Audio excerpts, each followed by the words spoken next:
لیکن خرچ کرنے میں ایک خرچ وہ کرنا ہے جو ہم اپنی ذات کے لیے نہیں کرتے بلکہ اللہ کی رضا کے لیے، اللہ کے حکم پر، اللہ کی خوشنودی کے لیے خرچ کرتے ہیں۔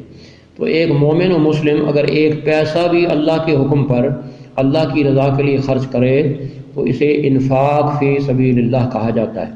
اور یہ انفاق فی سبیل اللہ جو ہے یہ مالی عبادت ہے، وہ عبادت جو مال سے، دولت سے ادا کی جاتی ہے۔ اس انفاق فی سبیل اللہ کی سب سے بڑی قسم زکوٰۃ کہلاتی ہے، جو ہر صاحب نصاب مسلمان پر سال کے بعد فرض ہے۔ پھر آپ ہر سال قربانی دیکھتے ہیں، عید الاضحیٰ پر قربانیاں کی جاتی ہیں، یہ جانور قربان کرنا یہ انفاق فی سبیل اللہ ہے۔ آپ مسجد میں تعمیر میں خرچ کرتے ہیں، یہ انفاق فی سبیل اللہ ہے۔ آپ یتیم خانوں میں امداد کرتے ہیں، یہ انفاق فی سبیل اللہ ہے۔ کسی مسکین کو آپ نے مدد کر دی مالی، یہ انفاق فی سبیل اللہ ہے۔ اس آیت میں اللہ تعالیٰ نے یہ ارشاد فرمایا کہ اگر آپ اللہ کے راستے میں ایک پیسہ بھی خرچ کرنا چاہتے ہیں تو اس کے لیے نیکی تو آپ کو ضرور ملے گی، لیکن وہ نیکی کا درجہ کمال حاصل کرنے کے لیے آپ کو اپنی محبوب، پیاری اور اپنی ذاتی ضرورت کی چیز قربان کرنی چاہیے۔ جب آپ اپنی ذاتی ضرورت کی چیز کو اللہ کے راستے میں قربان کریں گے، اللہ کے راستے میں خرچ کر دیں گے تو تمہیں درجہ کمال ملے گا۔ آیت کے الفاظ دیکھیں، اللہ پاک فرماتے ہیں لن تنالوا البر، ہرگز تم نیکی کا درجہ کمال حاصل نہیں کر سکتے۔ لن کا معنی ہے ہرگز نہیں، جسے انگریزی میں نو، ناٹ، نیور، ایٹ آل کہا جاتا ہے۔ تنالوا البر، تم نیکی کا درجہ کمال حاصل نہیں کر سکتے۔ حتیٰ نیکی کا درجہ کمال کب حاصل ہوگا؟ جب تنفقوا، تم خرچ کرو گے، مما تحبون، ہر وہ چیز جو تمہیں خود پسند ہے، یعنی جب آپ اپنی ذاتی ضرورت کی چیز، اپنی پسندیدہ چیز، اپنی محبوب چیز اللہ کے راستے میں دیں گے تو آپ کا وہ عمل جو ہے وہ انفاق فی سبیل اللہ کا چوٹی کا عمل ہوگا، اور اس کے لیے اللہ تعالیٰ آپ کو بہت اونچے درجے کا اجر و ثواب عطا کرے گا۔ اس کی واضح مثال ہمارے سامنے حضرت ابراہیم علیہ السلام اور ان کے بیٹے اسماعیل علیہ السلام کی ہے۔ دیکھیں، آپ بھی جانتے ہیں اور میرا بھی یہی خیال ہے کہ ہم سب کو اپنی اپنی جان عزیز ہے، کوئی بندہ اپنی جان پر سودا نہیں کرتا۔ پھر والدین کو اپنی اولاد بڑی عزیز ہوتی ہے۔ پھر ابراہیم علیہ السلام کے بارے میں ذرا سوچیں کہ اللہ کے عظیم پیغمبر ہیں، خلیل اللہ ہیں، اور زندگی کے بالکل آخری ایام میں تقریباً 92 سال کی عمر میں اللہ تعالیٰ نے زندگی بھر کی دعاؤں کے نتیجے میں ایک بیٹا دیا، اور اس بیٹے کا نام آپ نے اسماعیل رکھا۔